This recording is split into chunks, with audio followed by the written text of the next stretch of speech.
తెలుగు శ్రోతలందరికీ నమస్కారం అండి. మన అలనాటి కథలు ఎవర్ గ్రీన్ స్టోరీస్ ఛానల్కి మీ అందరికీ స్వాగతం. నిన్నే ప్రేమించా అనే ధారావాహిక వినేద్దామండి. రాసిన వారు విజయ్ గారు. ఇక ఆలస్యం చేయకుండా కథలోకి వెళ్ళిపోదామండి. వీడియో చూసిన వెంటనే లైక్ చేసి షేర్ చేసి తప్పకుండా సబ్స్క్రైబ్ చేసుకోండి. మన ఛానల్ని బెల్ ఐకాన్ యాక్టివేట్ చేసుకోండి. శేఖరం గారింట్లో ఆ రోజు పెళ్లి చూపులు. శేఖరం గారు సివిల్ సప్లైస్ డిపార్ట్మెంట్లో జాబ్ చేస్తున్నారు. వారి భార్య పేరు మీనాక్షి.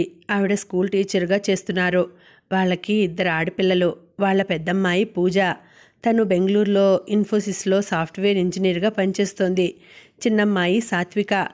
తను MBBS 4th ఇయర్ వైజాగ్లోనే వాళ్ళ అమ్మా నాన్నతో ఉంటూ చదువుకుంటోంది. పూజకి 25 సంవత్సరాలు. బీటెక్ అయిపోగానే ఇన్ఫోసిస్లో సాఫ్ట్వేర్ ఇంజనీర్గా క్యాంపస్ ఇంటర్వ్యూలో జాబ్ తెచ్చుకుంది. తనకి అమ్మా నాన్న అంటే చాలా ఇష్టం. కానీ జాబ్ బెంగళూరులో రావటం వల్ల ఫస్ట్ టైం తల్లిదండ్రులకి దూరంగా ఉంటోంది. ఆ రోజు పెళ్లి చూపులు పూజకి. అబ్బాయి వాళ్ళది కూడా వైజాగ్. శేఖరం గారి స్నేహితుడు ప్రసాదరావు ద్వారా ఈ సంబంధం వచ్చింది. వారి కుటుంబం గురించి చెప్పాలంటే ఆయన పేరు రఘురాం. LIC ఆఫ్ ఇండియాలో AGM క్యాడర్లో చేస్తున్నారు. భార్య పేరు రాజేశ్వరి, గృహిణి. వీళ్ళకి కూడా 2 మగపిల్లలు. పెద్దబ్బాయి పేరు అశ్విత్ రామ్, చిన్నబ్బాయి పేరు అక్షత్ రామ్. 2 సాఫ్ట్వేర్ ఇంజనీర్స్ బెంగళూరులో. పెళ్ళికొడుకు అశ్విత్ రామ్. అతను HCLలో ప్రాజెక్ట్ మేనేజర్గా చేస్తున్నాడు. ఇక్కడ ఇంట్లో శేఖరం గారు అందరినీ హడావిడి పెడుతున్నారు. త్వరగా రెడీ చేయండి, వాళ్ళు వచ్చే టైం అయింది అంటూ. అతని తల్లి రామలక్ష్మి, ఎందుకురా అంత తొందర చేస్తావు? వచ్చేవాళ్ళు వస్తారు. మన పిల్లని చేసుకోవాలంటే పెట్టి పుట్టాలి అని అంటుంది. లోపల రూమ్లో సాత్విక వాళ్ళ అత్త కూతురు సౌమ్య పూజని రెడీ చేస్తున్నారు. ఆ టైంలోనే రఘురాం ఫ్యామిలీ వచ్చారు. వారు బయట నుండే ఆ ఇల్లు చూసి చాలా సంతోషించారు. చిన్న డూప్లెక్స్ ఇల్లు, చుట్టూ చెట్లు, గ్రీనరీ, చాలా ఆహ్లాదంగా ఉంది. వాళ్ళని చూసి శేఖరం గారు సాదరంగా ఆహ్వానించి లోపలికి తీసుకెళ్లారు. ఈవిడ మా అమ్మగారు రామలక్ష్మి అని తన తల్లిని పరిచయం చేశారు శేఖరం గారు. ఆవిడికి నమస్కరించి కుశల ప్రశ్నలు అడుగుతూ కూర్చుంటారు. అంతలోనే మీనాక్షి గారు వచ్చి పరిచయం చేసుకుంటారు. రఘురాం గారు కొంచెం ముభావంగా ఉంటారు. అది శేఖరం గారు, మీనాక్షి 2 గమనిస్తారు. 2 మనసులో వీళ్ళకి పెళ్లి చూపులు ఇష్టం లేదేమో అనుకుంటారు. రామలక్ష్మి మాత్రం అందరితో చాలా బాగా మాట్లాడుతుంది. అశ్విత్ వాళ్ళకి బాగా నచ్చుతాడు. 5'10" ఎత్తు, మంచి పర్సనాలిటీతో అందంగా ఉంటాడు. 10 నిమిషాల తర్వాత మీనాక్షి గారు వెళ్ళి పూజని తీసుకొని వస్తారు. తనని తీసుకొని వస్తుంటే రాజేశ్వరి గారు, ఈ పిల్ల నా కోడలు అని మనసులో ఫిక్స్ అయిపోతుంది. దివి నుండి భువికి దిగి వస్తున్న దేవతలా అనిపిస్తుంది తనకి. రఘురాం గారికి కూడా నచ్చుతుంది పూజ. అమ్మా నాన్న తనని పెళ్లి కూతుర్ని చూడమని చెప్తుంటే కొంచెం సిగ్గుపడుతూ ఉన్న అశ్విత్ తల పక్కకి తిప్పి ఎదురుగా చూస్తాడు. ఆ క్షణంలో అతనికి ఒక్కసారిగా హార్ట్ బీట్ పెరిగినట్టుగా అనిపిస్తుంది.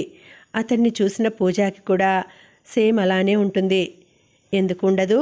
ఇద్దరికీ ఇవే మొదటి పెళ్లి చూపులు. కనీసం ఫొటోస్ కూడా ఇవ్వలేదు ప్రసాదరావు గారు వీళ్ళకి. వీళ్ళిద్దరి పరిస్థితి అర్థం చేసుకున్న పెద్దలు వాళ్ళని ఏకాంతంగా మాట్లాడుకోమని రూమ్లోకి పంపిస్తారు. అసలే మనోడు బీటెక్ చదివిన బాగా సైలెంట్ అవడం వల్ల ఎక్కువగా అమ్మాయిలతో మాట్లాడేవాడు కాదు. ఆఫీస్లో కొలీగ్స్తో కూడా చాలా వరకు ఆఫీస్ అండ్ వర్క్ విషయాలు మాట్లాడుతాడు తప్పితే ఇతర విషయాల గురించి పట్టించుకోడు. తనకి పూజ బాగా నచ్చింది. కానీ మాట్లాడాలంటే ఎంతో ఇబ్బందిగా ఉంది. పూజ అందరితో సరదాగా కలిసిపోతుంది, ఈజీగా మూవ్ అవుతుంది. తనకి అశ్విత్ బాగా అంటే బాగా నచ్చాడు. Love at first sight. తన ఇబ్బందిని గమనించిన తాను, అశ్విత్ గారు మీకు నేను నచ్చలేదా అంటూ అడిగింది. అయ్యో అలా ఏం లేదండి, మీరు చాలా బాగున్నారు అన్నాడు అశ్విత్. మరి ఎందుకంత టెన్స్గా ఉన్నారు? ఈ పెళ్లి చూపులు ఇష్టం లేదా? ఎవరినైనా లవ్ చేస్తున్నారా? పర్లేదు చెప్పండి, నో ప్రాబ్లం. మనసులో మాత్రం దేవుడా అలాంటిది ఏమీ లేదు అని చెప్పించు స్వామి అనుకుంది. అయ్యో అలాంటిది ఏమీ లేదండి, నాకు ఇవే ఫస్ట్ పెళ్లి చూపులు. ఒక అమ్మాయిని, కాబోయే భార్యను చూస్తున్నాను. అందుకే కొంచెం టెన్స్గా ఉంది. నాకు ఎలాంటి లవ్ ఎఫైర్ లేదు. ఒకవేళ అలాంటిది ఉన్నా ఇంట్లో చెప్పగలను. పేరెంట్స్ అంత ఫ్రీడమ్ ఇచ్చారు మాకు అన్నాడతను. సరే ఇప్పుడు చెప్పండి, నేను నచ్చానా? ఇందాకే చెప్పాను కదా బాగున్నారు అని. బాబూ, బాగుండటం వేరు, నచ్చటం వేరు. అదేంటి, నాకు అర్థం కాలేదు అన్నాడు అమాయకంగా ముఖం పెట్టి. ఊరిన ముద్దపప్పు అనుకుంది మనసులో. మీరు అలా నడిచి వెళ్తున్నప్పుడు ఎవరైనా అమ్మాయి చక్కగా డ్రెస్ చేసుకుని కనపడిందనుకోండి, మీరేమనుకుంటారు? చాలా చక్కగా ఉంది, బాగుంది అనుకుంటా అన్నాడు. సూపర్. అదే నచ్చటం అంటే ఏంటో తెలుసా? ఒకరు నచ్చితే వాళ్ళతో జీవితాంతం ఉండాలి. కష్టమైనా ఇష్టమైనా తనే ప్రపంచం అవ్వాలి. ఇప్పుడు చెప్పండి, నచ్చానా లేదా? నచ్చావు, చాలా అంటే చాలా బాగా నచ్చావు అన్నాడు. పూజ సంతోషంతో వెళ్ళి అశ్విత్ని గట్టిగా హక్ చేసుకుంది. నా లైఫ్లో ఫస్ట్ టైం ఒక మగాడు భర్త అనే స్థానంలో నన్ను చూసుకోవటానికి వస్తున్నాడు. అతను నాకు నచ్చాలి, అతనికి నేను నచ్చాలి అని ఈ సంబంధం వచ్చినప్పటి నుండి ఆ దేవుణ్ణి ప్రార్థిస్తున్నాను అని అంది. అశ్విత్ సంతోషంగా ఫీల్ అవుతాడు. ఇద్దరూ ఫోన్ నెంబర్స్ ఎక్స్చేంజ్ చేసుకుంటారు. తర్వాత కిందకి వెళ్ళి వాళ్ళ అభిప్రాయం చెప్తారు. సాత్విక ఇక సంతోషంతో అశ్విత్ని బావగారు బావగారు అంటూ ఆట పట్టిస్తూ ఉంటుంది. శేఖరం గారికి రఘురామ్ గారు ఇంకా ముభావంగా ఉండటం గమనించి, ఏం బావగారు, మీకు ఈ సంబంధం ఇష్టం లేదా అని అడుగుతారు. ఆయన అలా అనేసరికి అందరూ భయపడతారు. అప్పుడు రాజేశ్వరి గారు, ఎందుకన్నయ్య గారు అలా అడిగారు అని అంటుంది. అది కాదమ్మా, బావగారు వచ్చినప్పటి నుండి కొంచెం ముభావంగా ఉన్నారు, అందుకే అడిగాను, ఏమీ అనుకోకండి అన్నారు. అవును వదిన గారు, అన్నయ్య గారు వచ్చినప్పటి నుండి అలానే ఉన్నారు అంటుంది మీనాక్షి కూడా. రఘురామ్ నవ్వుతూ, అలా ఏం లేదండి, మీ అమ్మాయి మాకు బాగా నచ్చింది, తానే మా ఇంటి మహాలక్ష్మి అంటారు. అమ్మయ్యా, నవ్వేశారు శేఖరం గారు. మీరు అలా ఉంటే మాకు కొంచెం భయం వేసింది. ఇంతకీ మీ ముభావానికి గల కారణం తెలుసుకోవచ్చా? అది మీకు అభ్యంతరం లేకపోతేనే అన్నారు శేఖరం గారు. అది నేను చెప్తానన్నయ్య గారు, ఆయన అలిగారు అంది రాజేశ్వరి. అయ్యో, ఎందుకమ్మా? అక్కి, అదే మా చిన్నోడు, ఆయన సుపుత్రుడు రాలేదని అన్నయ్య గారు. వాడేమీ నా సుపుత్రుడు కాదు, పెద్ద వెధవవాడు. ఇక్కడ అన్న పెళ్లి చూపులు పెట్టుకొని కూడా రాకుండా అక్కడే ఎంజాయ్ చేస్తున్నాడు. నీ వల్లే వాడిలా తయారయ్యాడు అన్నాడు రఘురామ్. ఇది మరీ బాగుంది, సుపుత్రుడు కాదంటారేంటి? రోజు మీరు ఐ లవ్ యూ చెప్పుకుంటారు. పుట్టి 24 ఏళ్ళైంది, ఏనాడైనా అమ్మా ఐ లవ్ యూ అని చెప్పాడా? మీకు మాత్రం డాడ్ ఐ లవ్ యూ అని డైలీ చెప్తాడు, అదేదో గుడ్ మార్నింగ్ లాగా. అయినా నన్నే అంటారు మీరు అంది రాజేశ్వరి. నాన్న, నిన్నే చెప్పా కదా వాడి ప్రాజెక్ట్ వర్క్లో బాగా బిజీగా ఉన్నాడని, మీరు అలా ఉండకండి అన్నాడు అశ్విత్. అయ్యో, ఇంత చిన్న విషయానికి అలుగుతారా బావగారు? పాపం అబ్బాయికి అక్కడ ఎంత పని ఉందో. ఆయన అంతే అన్నయ్య, చిన్న పిల్లోళ్ళ అన్నింటికీ అలుగుతారు. పెళ్ళైనప్పటి నుండి ఇదే వరుస. వీళ్ళ విషయాలు వింటుంటే అక్కడ అందరికీ బాగా నవ్వొచ్చింది. సాత్విక వచ్చి, అత్తయ్య అత్తయ్య, మామయ్య బాగా ఎక్కువగా అలిగిన సందర్భం ఏమిటి అని అడుగుతుంది. ఏంటే అలా మాట్లాడొచ్చా అంది మీనాక్షి. ఊరుకో వదినా, ఇది నా చిన్న కోడలు, తెలుసుకో నువ్వు. ఇట్రా అల్లరి పిల్ల అని పక్కన కూర్చోపెట్టుకుని, మీ మామయ్యకి వాళ్ళ పేరెంట్స్కి అమ్మాయిలంటే చాలా ఇష్టం. మా అత్తగారికి 5 మంది పుట్టారు, అందరూ అబ్బాయిలే. మీ మామయ్య చిన్నవారు, అందరికీ పెళ్ళిళ్ళు చేశారు. ముందు 4కి 2 అబ్బాయిలు పుట్టారు. మా అత్తమ్మకి పిచ్చ కోపం వచ్చింది, కోడలని తిట్టేది. అందరం నవ్వుకునే వాళ్ళం. నాకు ముందు వీడు పుట్టాడు. మా అత్తమ్మ వచ్చి బాగానే చూసుకుంది. వీడు పుట్టిన 2 ఇయర్స్ తర్వాత మళ్ళీ ప్రెగ్నెన్సీ వచ్చింది.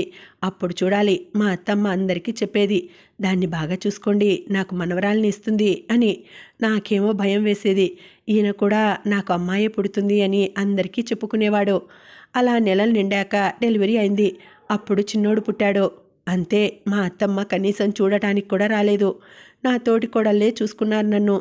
మీ మామయ్య మళ్ళీ అబ్బాయి పుట్టాడని అలిగి 1 నెల రోజులు చూడటానికి రాలేదు. ఇంటికి వచ్చిన నన్ను పలకరించి వెళ్ళేవాడు, కానీ చిన్నోడిని అస్సలు చూసేవాడు కాదు. చాలా బాధేసేది నాకు. తర్వాత ఆయనే చిన్నగా ఎత్తుకునేవాడు.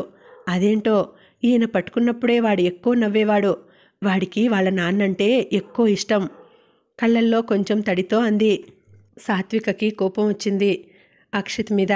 ఎవరైనా అమ్మని ఎక్కువ లవ్ చేస్తారు, ఈయనకి మాత్రం నాన్నంటే ప్రేమ ఎక్కువ. సరేలేవే, ఇంట్లో ఒక ఆడపిల్ల ఉంటే ఇల్లంతా సందడిగా ఉంటుందని మా ఆశ. అప్పుడు అలా జరిగిపోయింది. అయినా వాడు చెప్పకపోయినా నువ్వంటేనే ఇష్టంలే అంటాడు సరదాగా రఘురాం. రాజేశ్వరి మీనాక్షి పూజని పిలిచి మిమ్మల్ని ఒకటి అడుగుతాను, మీకు ఇష్టమైతేనే పెళ్లి సంబంధం కలుపుకుందాం అంటుంది. అందరూ ఆశ్చర్యంగా చూస్తారు ఏం చెప్తుందా అని. మా ఇంట్లో ఇంతవరకు అమ్మాయి పుట్టలేదు. ఎవ్వరు చేసిన పాపమో తెలీదు. మీకు అమ్మాయి పుట్టాలని కోరిక ఉండొచ్చు. రేపు అది నెరవేరొచ్చు, లేక నెరవేరకపోవచ్చు. ఎవ్వరు పుట్టినా మాకు సమ్మతమే. మీకు సమ్మతమైతేనే ఈ పెళ్లి పెట్టుకుందాం అంటుంది రాజేశ్వరి. పూజ సంతోషంతో రాజేశ్వరిని హక్ చేసుకుని, అయ్యో అలా అనుకోవద్దత్తయ్యా, మాకెవరైనా ఓకే అంది. రాజేశ్వరి రఘురాం వైపు చూసి, మీరు మళ్ళీ నాకు మనవరాలు పుట్టాలి అది ఇది అన్నారంటే మీకు విడాకులు ఇచ్చేసి నా కోడళ్ళ దగ్గరికి వెళ్తా అని అంటుంది. అందరూ నవ్వుతారు. రఘురాం, వాడికి చెప్పావా అమ్మాయి నచ్చిందని అని అశ్విత్ని అడుగుతాడు. లేదు నాన్న, వాడు ఫోన్ కట్ చేస్తున్నాడు. మహారాజా వారు సమావేశ మందిరంలో చర్చలు జరుపుతున్నట్టున్నారు అన్నాడు ఎగతాళిగా రఘురాం. మీరలా అనకండి నా బంగారు కొండని అంటుంది రాజేశ్వరి. ఇందాకడి నుంచి చెప్తున్నారు చిన్నోడు గురించి, ఒక్కసారి చూపించండి చూస్తాం బావగారు, మా చిన్న అల్లుడు ఎలా ఉంటాడో అన్నారు శేఖరం గారు. అశ్విత్ తన ఫోన్లో ఉన్న అక్షిత్ ఫోటో చూపిస్తాడు. తను చాలా అందంగా ఉంటాడు. బావగారు, అబ్బాయిది మీ పోలిక అనుకుంటా, చాలా అందంగా ఉన్నాడు. పోలిక ఒక్కటే నాది, బుద్ధులు ఎవరివో అంటూ ఓరగా రాజేశ్వరి వైపు చూస్తాడు. అందరూ నవ్వుకుంటారు అది చూసి. అందరూ ఫోన్లో ఫోటో చూస్తూ సాత్వికకి ఇస్తారు చూడమని. తను అది తీసుకొని క్యాజువల్గా చూస్తూ ఒక్కసారిగా స్టన్ అయిపోతుంది. అది పూజ గమనిస్తుంది. సాత్వికని చేత్తో తడుతుంది. సాత్విక తడబడుతూ ఆ ఫోన్ పూజకి ఇచ్చేసి పని ఉందని లోపలికి వెళ్తుంది. అప్పుడే అక్షిత్ వీడియో కాల్ చేస్తాడు. ఏంట్రా ఇందాకడి నుంచి ఫోన్ చేస్తున్నావు, పెళ్లి చూపులు ఏమయ్యాయి, ఇద్దరికీ ఓకేనా లేక వేరే మ్యాచ్ చూసుకోవాలా, ఎక్కడ ఉన్నారు ఇంట్లోనేనా అంటూ అడుగుతాడు అక్షిత్. లేదురా, ఇంకా ఇంటికి రాలేదు, ఇద్దరం ఒకరికి ఒకరం నచ్చాం, ఆ విషయమే నీకు చెబుదామని కాల్ చేశా అన్నాడు అశ్విత్. వెంటనే అక్షిత్ వీడియో కాల్ కట్ చేసి వాయిస్ కాల్ చేస్తాడు. ఏంట్రా కట్ చేశావు, మీరింకా ఇంట్లో ఉన్నారనుకొని వీడియో కాల్ చేశా, చాలా హ్యాపీ న్యూస్ చెప్పావురా, అమ్మా నాన్న హ్యాపీయేనా? మాకు చాలా హ్యాపీ కన్నా, నువ్వెలా ఉన్నావమ్మా, టైంకి తింటున్నావా అంటూ అడిగింది రాజేశ్వరి. నాకేమమ్మా సూపర్గా ఉన్నాను, నాన్న ఏమంటున్నాడు? నీ మీద పీకల దాకా కోపంగా ఉన్నారు. సరే వీడియో కాల్ చేయి, మీ అత్తయ్య మామయ్య నిన్ను చూడాలంటున్నారు. నో అమ్మా. ఓకే ఓకే, ఇంకా ఉంటాను, తర్వాత చేస్తా. ఏంట్రా వేషాలా, వీడియో కాల్ చేయి, లేకుంటే ఇంకా నాతో మాట్లాడకు అంది రాజేశ్వరి. అమ్మా అలా కొడుకుని బ్లాక్మెయిల్ చేయకూడదు. సరే చేస్తా ఉండు. వీడియో కాల్ చేస్తాడు అక్షిత్. ఇదిగోరా నాన్న మాట్లాడతారంట. నేనెప్పుడన్నాను మాట్లాడతానని? నో, నేను మాట్లాడను. అక్షిత్ నవ్వుకుంటూ, ఏమండోయ్ రఘురాం గారు, బాగున్నారా? పెద్దబ్బాయికి పెళ్ళి కుదిరిందంటగా, నెక్స్ట్ మేమేగా, మాకేమన్నా చూస్తారా, మేమే ఎవరినన్నా చూసుకోవాలా చెప్పండి అంటాడు. పోరా నాతో మాట్లాడకు, నీ ఇష్టం, ఎవరినైనా నువ్వే చూసుకో, మేము చూడం. మా బంగారు నాన్న, లవ్ యూ నాన్న, యు ఆర్ మై బెస్ట్. బాగా ఐస్ చేయటం నేర్చుకున్నావు, ఇప్పుడంటే వదిలేసా, ఎంగేజ్మెంట్కి రాకపోతే ఇంకా చూసుకో అన్నారు రఘురాం. అయ్యో అదెంత మాట, డెఫినెట్గా వస్తా. అవును, అక్కడ ఎవరికో మండుతున్నట్టుంది, కాలుతున్న వాసన ఇక్కడికి వస్తోంది. రాజేశ్వరి ఫోన్ లాక్కొని, రేయ్ ఇందాక మీ నాన్నకి చెప్పిన మాట నాకు చెప్పరా? లవ్ యూ నాన్న, యు ఆర్ మై బెస్ట్. అదే మాట ఈ అమ్మకి చెప్పు. యు ఆర్ మై బెస్ట్ అమ్మా. అది కాదు, లవ్ యూ అని చెప్పు. I like you mom. ఒరేయ్ ఇంటికి రా, అప్పుడు చెప్తా నీ సంగతి. తర్వాత రాజేశ్వరి అందరినీ పరిచయం చేస్తుంది. అక్షిత్ అందరికీ నమస్కారం చేసి మాట్లాడతాడు. పూజ ఫోన్ తీసుకొని లోపలికి వెళ్తుంది. అశ్విత్తో, హాయ్ మర్ది గారు. హాయ్ వదిన గారు. ఎలా ఉంది వర్క్, ఇక్కడికి కూడా రాలేనంత బిజీనా? మామయ్య గారు బాగా ఫీల్ అయ్యారు అంది. ఆయన అంతేలే వదిన, హీఈస్ మై బెస్ట్ ఫ్రెండ్, అప్పుడప్పుడు అలా అలుగుతారు. ఇక్కడ నిజంగానే వర్క్ లోడ్ ఎక్కువ ఉంది. ఓకే, మా అన్నయ్య నచ్చాడా వదినా?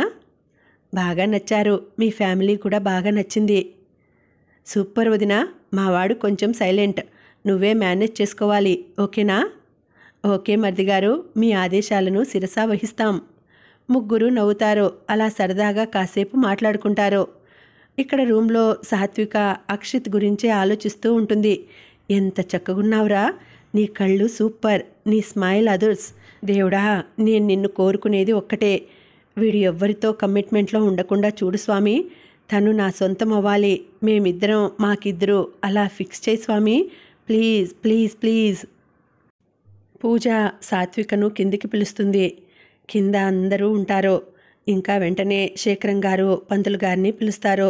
పంతులు గారు వచ్చి 10 రోజులలో ఎంగేజ్మెంట్కి మంచి ముహూర్తం ఉందని చెబుతారు. అందరూ దానికి సరే అంటారు. వెంటనే వియ్యంకులు ఇద్దరూ ప్రసాదరావు గారికి ఫోన్ చేసి తమకు మంచి సంబంధం కుదిర్చినందుకు సంతోషంగా కృతజ్ఞతలు చెప్పి ఎంగేజ్మెంట్కి రమ్మని చెబుతారు. నేను రేపు నైటు బెంగళూరు వెళ్తాను, అక్కడ ఆఫీస్ వర్క్ ఉంది, అది కంప్లీట్ చేసుకొని నెక్స్ట్ వీక్ వస్తాను అంటాడు అశ్విత్. నాకు కూడా ఆఫీస్ వర్క్ ఉంది, నేను బెంగళూరు వెళ్తాను అంది పూజ. అందరూ సరే అంటారు. శేఖరం గారు ఇద్దరినీ కలిసి బెంగళూరు వెళ్ళమని చెబుతారు. మీరు ఏమైనా మాట్లాడుకోవాలన్నా చక్కగా అన్నీ మాట్లాడుకోండి, ఇక్కడి నుంచి మీరు లైఫ్ లాంగ్ ప్రయాణం చేయాలి అంటారు. ఇద్దరూ నవ్వుకుంటూ సరే అంటారు. అందరికీ బాయ్ చెప్పేసి రఘురామ్ ఫ్యామిలీ వెళ్ళిపోతారు. వాళ్ళు వెళ్ళగానే సాత్విక, సౌమ్య పూజని గట్టిగా హగ్ చేసుకుని కంగ్రాచులేషన్స్ చెబుతారు. మీనాక్షి వచ్చి సంతోషంతో నువ్వు చాలా లక్కీ, మంచి ఫ్యామిలీలోకి వెళ్తున్నావు అంటారు. బామ్మ పూజని దగ్గరికి తీసుకొని అబ్బాయి కొంచెం మెతకనుకుంటా, ఎలా భరిస్తాడో నిన్ను అంటుంది. ఒసే ముసలి నిన్ను అంటూ పీక పట్టుకుంటుంది పూజ. అదేంటే, నీకు పెళ్ళి కుదిరితే నన్ను చంపేస్తావా ఏమిటి గయ్యాళిదానా? చూడు నాన్న, నాయనమ్మ ఏమంటోందో, నేను గయ్యాలినంట. శేఖరం నవ్వుకుంటూ, సరే అమ్మా, నీకు అబ్బాయి బాగా నచ్చాడా లేక మా కోసం ఒప్పుకుంటున్నావా అంటూ అడుగుతారు. ఛా, అదేంటి నాన్న అలా అంటారు, మీ దగ్గర నాకు మొహమాటం ఎందుకు? నాకు అశ్విత్ బాగా నచ్చాడు, వాళ్ళ ఫ్యామిలీ కూడా ఇంకా బాగా నచ్చింది. రఘురామ్ గారు ఇంటికి వచ్చాక వాళ్ళ అన్నయ్యలకు పిల్లలకు అందరికీ కాల్ చేసి అశ్విత్కి మంచి సంబంధం కుదిరింది, అందరూ ఎంగేజ్మెంట్కి రావాలి అంటారు. అందరూ చాలా సంతోషంగా వస్తామంటారు. రఘురామ్ గారి పెద్దన్నయ్య వాళ్ళ పెద్ద కోడలు రోహిణికి అశ్విత్ ఫోన్ చేస్తాడు. అమ్మ అని పిలుస్తాడు. రోహిణి పెళ్ళైన తర్వాత 4 years వరకు పిల్లలు పుట్టరు. అందుకే ఎప్పుడూ అశ్విత్ని తన పెద్ద కొడుకు, అక్షిత్ని రెండో కొడుకు అనే చెబుతుంది రోహిణి అందరికీ. ఇప్పటికీ వీళ్ళు తనని అమ్మ అనే పిలుస్తారు. అమ్మా, నీకు పెద్ద కోడలిని తీసుకొస్తున్నా అని చెప్తాడు అశ్విత్. కన్నా, నువ్వు చాలా పెద్దోడివయ్యావురా అప్పుడే అంటుంది ఏడుస్తూ. ఏంటమ్మా ఏడుస్తున్నావా? ఛా, అదేం లేదురా, నేను చాలా సంతోషంగా ఉన్నాను, మా కన్నయ్యకి అప్పుడే పెళ్ళిడు వచ్చేసిందా అని అనిపిస్తోంది. అన్నయ్య లేడా? ఇంకా ఆఫీస్ నుండి రాలేదురా? సరే వదినా, నీకిప్పుడు తన పిక్ పంపుతాను, చూసి ఎలా ఉందో చెప్పు అంటాడు అశ్విత్. సరే కన్నయ్య. వెంటనే వాట్సాప్లో పూజ ఫోటో పంపుతాడు. రోహిణి ఆ ఫోటో చూసి అమ్మాయి చాలా బాగుంది, మంచి ఈడు జోడు అనుకుంటుంది. వెంటనే అశ్విత్కి ఫోన్ చేస్తుంది. కన్నయ్య, నీ సెలక్షన్ సూపర్ రా. థ్యాంక్ యూ అమ్మా. సరే కన్నా, నేను మళ్ళీ చేస్తాను, ఎంగేజ్మెంట్కి వస్తాం అందరం. బాయ్. అమ్మా, అన్నయ్య రాగానే చెప్పు. సరే కన్నా, బాయ్. బెంగళూరులో అక్షిత్ టీసీఎస్ ఆఫీస్లో చాలా టెన్షన్గా ఉంటాడు. తాను అక్కడ ప్రాజెక్ట్ మేనేజర్, వాళ్ళకి వచ్చిన ఒక ప్రెస్టీజియస్ ప్రాజెక్ట్ ఇంకా 1 weekలో సబ్మిట్ చేయాలి. ఇంతలో అక్కడ టెక్నికల్ ప్రాబ్లం వచ్చింది. ఇంతవరకు తను ఎప్పుడూ ఫెయిల్ అవ్వలేదు. అందుకే బెంగళూరు హెడ్కి తనంటే చాలా నమ్మకం. ఈ ఎర్రర్ ఎలా రైజ్ అయిందో ఎవ్వరికీ అర్థం కాలేదు. తను వెంటనే టెక్నికల్ ఎగ్జిక్యూటివ్ ప్రకాష్కి ఫోన్ చేసి రమ్మంటాడు. వీళ్ళిద్దరూ మంచి ఫ్రెండ్స్ కూడా. బావా, సారీరా, ఇప్పటికిప్పుడు నేను రాలేను, రేపు ఈవినింగ్ వస్తాను. నీకు అర్జెంట్ అయితే అక్కడ రేణు అని నా టీం మెంబర్ ఉంది, she can solve any issue. వేరే ఎవరో సాల్వ్ చేయగలిగితే నీకెందుకు చెబుతానురా? నో బావా, she expert in work. First తను వచ్చి చేస్తుంది, ఒకవేళ అవ్వకపోతే రేపు నైట్ నేను అక్కడే ఉంటా. ఓకే, ఏదో ఒకటి తగలడు ఎదవా. 1 hour తర్వాత టీం లీడర్ మోక్ష వచ్చి సార్, రేణు మేడం వచ్చారని చెబుతుంది. అక్షిత్ బయటకు వచ్చి రేణుని కలుస్తాడు. రేణు ఆశ్చర్యంగా తన్మయత్వంతో అక్షిత్ని చూస్తుంది. Hi madam, this is Akshit Ram. Renu తడబడుతూ, హా, this is Renuka Varma, problem ఏమిటి? 2 అవర్స్ నుండి సిస్టమ్ కనెక్ట్ అవ్వటం లేదు. ప్రాజెక్ట్ ఆల్మోస్ట్ ఫినిష్ అవుతోంది. ఇప్పుడు ఇలా అయింది. నో ప్రాబ్లం, ఏమీ కాదు. We can solve. Hope it. Renu అన్ని సిస్టమ్స్ కనెక్షన్స్ చెక్ చేస్తుంది. కేబుల్ రూమ్కు వెల్ లెంగ్త్ కరెక్ట్గా ఉందా లేదా అని చెక్ చేస్తుంది. అన్నీ కరెక్ట్గా ఉంటాయి. తర్వాత అందరి సిస్టమ్స్ ఒక్కొక్కటి రీస్టార్ట్ చేసి లాగిన్ అవుతూ చెక్ చేస్తుంది. అన్నీ పర్ఫెక్ట్గా ఉంటాయి. తర్వాత అక్షిత్ని క్యాబిన్లోకి తీసుకెళ్ళమంటుంది. అక్షిత్ రేణుని తన క్యాబిన్లోకి తీసుకెళ్తాడు. రేణు అక్షిత్ సిస్టమ్ చెక్ చేస్తుంది. అంతా చెక్ చేశాక అక్షిత్తో మీ సిస్టంలో బగ్ పెట్టారు అంటుంది. What? How is it possible అని అరుస్తాడు. బగ్ ప్రపంచంలో ఎక్కడ ఉండైనా పెట్టొచ్చు. No problem. 1 అవర్లో మొత్తం క్లియర్ అవుతుంది అంది రేణు. 1 అవర్ తర్వాత రేణు వచ్చి ఎవ్రీథింగ్ ఈజ్ ఫైన్. నువ్వు ఇంకా ఈ సిస్టమ్ వాడొద్దు. నీకు వేరే సిస్టమ్ కనెక్ట్ చేశాను, దాన్ని యూజ్ చేయి. బట్ మీ టీం వాళ్ళకి నువ్వు ఇదే యూజ్ చేస్తున్నట్టు కనిపించు. మన శత్రువులు మన చుట్టూనే ఉంటారు. టేక్ కేర్ అంది Renu. Thank you so much రేణుగారు. అయ్యో పర్లేదు, ఇట్స్ మై డ్యూటీ. రండి కాఫీ తాగుదాం. ఇద్దరు వెళ్ళి కాఫీ తాగుతూ మాట్లాడుకుంటారు. నైట్ భోజనాలు అయ్యాక పూజ సాత్వికని రూమ్లోకి తీసుకెళ్తుంది. ఇప్పుడు చెప్పవే, ఎలా ఉన్నాడు అశ్విత్? నీకు ఓకేనా మా జంట? సూపర్ అక్క, మీరు మేడ్ ఫర్ ఈచ్ అదర్. కాకపోతే బావ కొంచెం సైలెంట్, నువ్వే చూసుకోవాలి. కొంచెం సైలెంట్, బట్ మాట్లాడుతూ ఉంటే ఫ్రీ అవుతాడు. అబ్బో బాగా అబ్జర్వ్ చేశావే. చెయ్యాలి కదా అంది నవ్వుతూ.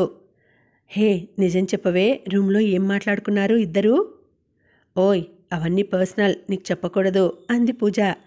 పర్సనలా? అంటే చాలా దూరం వెళ్ళారా? ఒసేయ్ నిన్ను. అంతేం లేదు, నేనే తనని హక్ చేసుకున్నా అంది సిగ్గుపడుతూ. అమ్మో, మా అక్క అంటే ఏదో అమాయకురాలు అనుకున్నా. చాలా ఉందే నీ దగ్గర. ఛీ అదేం లేదులే, తాను బాగా నచ్చాడు, నేనంటే చాలా ఇష్టం అన్నాడు. ఆ టైంలో నా సంతోషం ఎలా చూపించాలో తెలియలేదు, అందుకే అలా హక్ చేసుకున్నా. ఒసే పిచ్చి, ఏడుస్తున్నావా? అలా ఏం లేదు, ఊరికే లేవే. సరే నువ్వు చెప్పు అంది పూజ. ఏంటి చెప్పేది? నేను గమనించాలే, చెప్పు అంటూ అడిగింది పూజ. సాత్విక మనసులో ఇది కొంపదీసి నేను అక్షిత్ ఫోటోని చూడటం గమనించిందా అనుకుంది. ఏంటే ఆలోచిస్తున్నావు? ఏ విషయం అక్క? నువ్వు మరీ ముద్దుగా పిలవద్దులే. ఇందాక అక్షిత్ ఫోటో చూసి ఎందుకు అలా ఫ్రీజ్ అయ్యావు? అమ్మో, ఇది కనిపెట్టేసింది. ఏం చెప్పాలి? ఒసే అంటే ఆలోచిస్తున్నావు, ఏం చెప్పాలి అనా?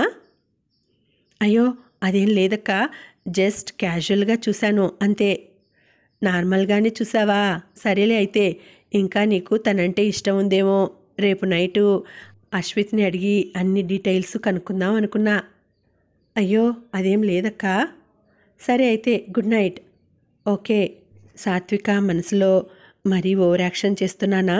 ఇష్టం అని చెబితే ఏడ్పిస్తుందేమో, చెప్పకపోతే తన గురించి తెలుసుకోలేను. పూజ ఇటువైపు తిరిగి నవ్వుకుంటూ ఉంది. ఒక 15 మినిట్స్ తర్వాత చూస్తే సాత్విక ఆలోచిస్తూ ఉంటుంది. ఏంటి ఆలోచిస్తున్నావు? అక్క అది చెప్పవే. తనంటే ఇష్టమే, కానీ తనకి నేను నచ్చుతానో లేదో అని అంది బాధగా. పిచ్చి పిల్ల, ఆ మాత్రం దానికి బాధపడాలా? రేపు ఎటు అశ్విత్తో వెళ్తాను. వాళ్ళు ఎప్పుడు నాకు టచ్లో ఉంటారుగా, నేను కనుక్కుంటాలే. థ్యాంక్స్ అక్క. ముందు అక్షిత్కి లవర్ ఉందో లేదో కనుక్కో. ఉంటే నేను డ్రాప్ అంది బాధతో. అలా ఏం ఉండదులే, నువ్వు బాధపడకు. రఘురామ్ గారు అక్షిత్కి ఫోన్ చేసి 10 డేస్లో అన్నయ్య ఎంగేజ్మెంట్, నువ్వు రావాలి. లీవ్ పెడతావో రిజైనే చేస్తావో నీ ఇష్టం అంటాడు. అక్షయ్ నవ్వుకుంటూ తప్పకుండా వస్తానన్నా అని చెప్తాడు. నెక్స్ట్ డే పూజ అశ్విత్ బెంగళూరుకు బయలుదేరుతారు. ఇద్దరికీ స్లీపర్ బుక్ చేస్తుంది పూజ. బస్సు స్టార్ట్ అవుతుంది. అశ్విత్కి కొంచెం టెన్స్ అండ్ సిగ్గుగా ఉంటుంది. ఫ్రీగా ఉండు అశ్విత్, నేనేమీ నిన్ను కొరుకు తిననులే. అయ్యో అదేం కాదు పూజ, ఫస్ట్ టైం ఇలా ఒక అమ్మాయితో జర్నీ చేయడం. ఇది మన లైఫ్ జర్నీకి ఆరంభం. మనం ఇలానే జీవితాంతం కలిసి ప్రయాణం చేయాలి అంటుంది పూజ. ఏంటి, ఇలానే జీవితాంతం కలిసి బస్సుల్లో ప్రయాణం చేయాలా? పూజ ఆశ్చర్యంగా చూస్తూ అమ్మో, నువ్వు చాలా ఇన్నోసెంట్ అనుకున్నా. నువ్వు కూడా జోక్స్ వేస్తున్నావే.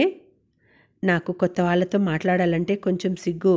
వన్స్ ఆ కొత్తదనం పోయి ఫ్రీనెస్ వస్తే నేను బాగా మాట్లాడతా. అర్థమవుతోందిలే. నువ్వు ఎప్పుడూ నా దగ్గర మొహమాట పడకూడదు. ఇప్పటి నుండి మనం ఇద్దరం కాదు, ఒక్కరమే అంది అశ్విత్ కళ్ళల్లోకి చూస్తూ. అశ్విత్ సిగ్గుపడుతూ తల పక్కకి తిప్పుతాడు. పూజ, అయ్యో బ్లష్ అవుతున్నావా?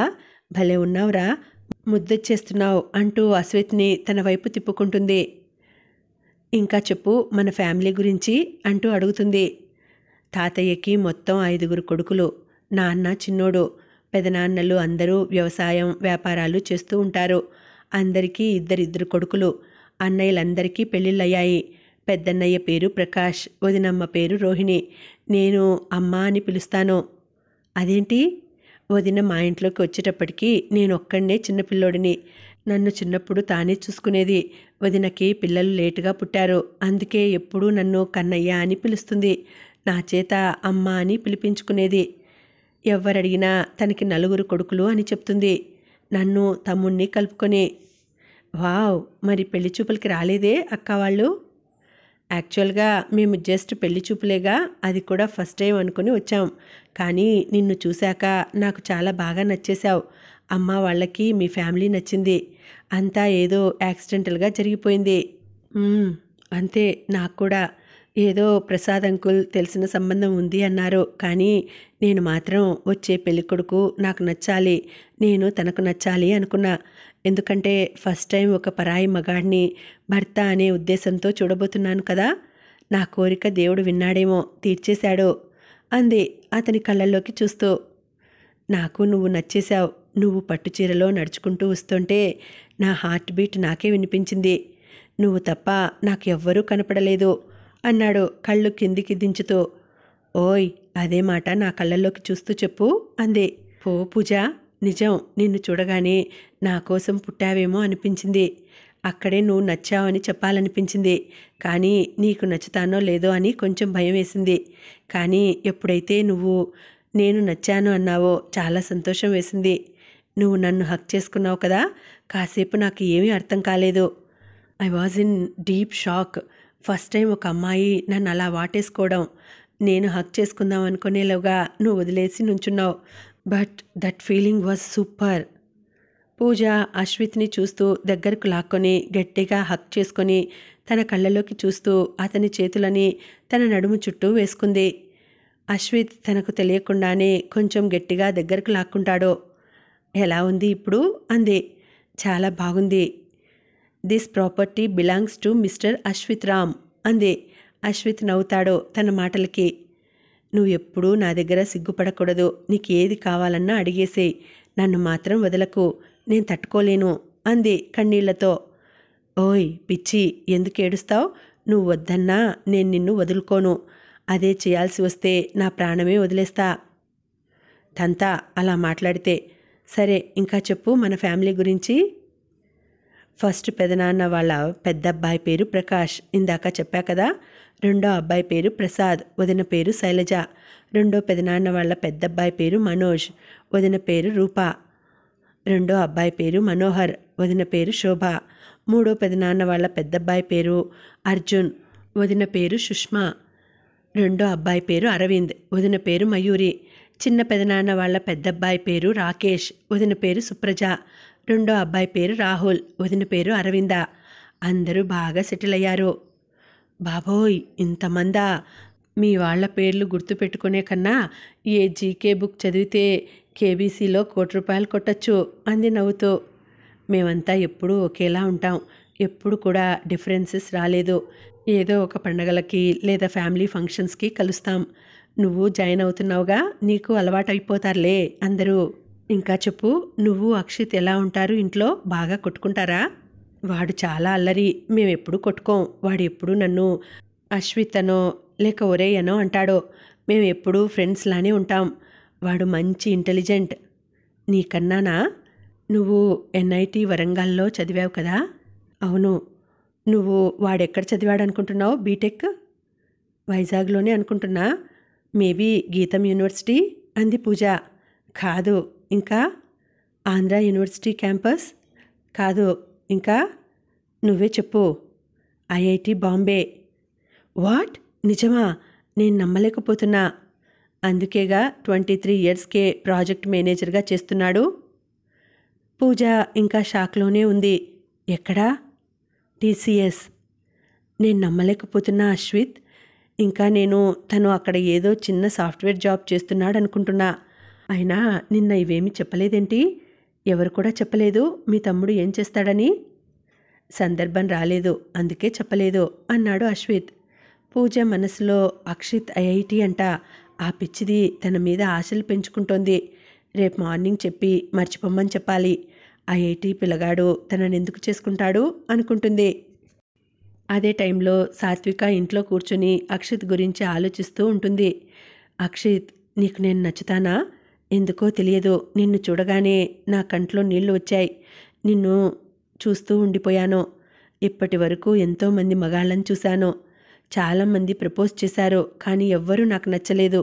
కానీ నిన్ను చూడగానే పిచ్చిగా నచ్చేశావు. యు ఆర్ మై సోల్మేట్ అని నాకు అనిపించింది. ఏదో భావోద్వేగం కలిగింది. నాకు తెలియకుండా నా కళ్ళు కన్నీరు కార్చింది. ఏంట్రా ఇలా డిస్టర్బ్ చేస్తున్నావు? దొంగ సచ్చినోడా, ఏం చేస్తున్నావురా?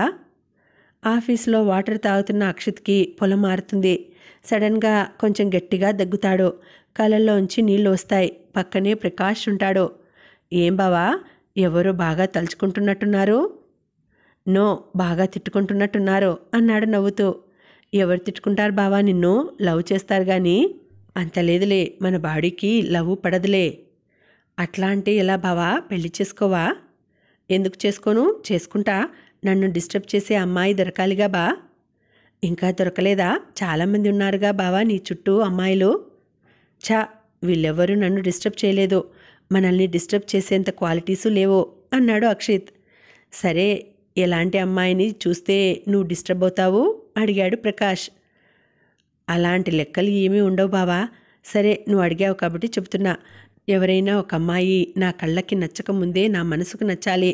నేను ఎవరి దగ్గర ఉన్నప్పుడు నా గుండె చప్పుడు నాకే వినిపిస్తుందో, నా కళ్ళు నాకు తెలియకుండానే అప్పటి వరకు నేను జీవితంలో చూడని ఒక రూపం కోసం వెతుకుతాయో, ఎవరి కోసమైతే నేను పరిసరాలు మరిచి ప్రవర్తిస్తానో, ఎవరి సమక్షంలో నన్ను నేను మర్చిపోతానో ఆ అమ్మాయిని నేను పెళ్లి చేసుకుంటా. తాను ఎలా ఉన్నా సరే అన్నాడు. కథ కొనసాగుతుంది. మళ్ళీ వచ్చే వీడియోలో తర్వాతి భాగం వినేద్దామండి. అంతవరకు సెలవు. నమస్తే.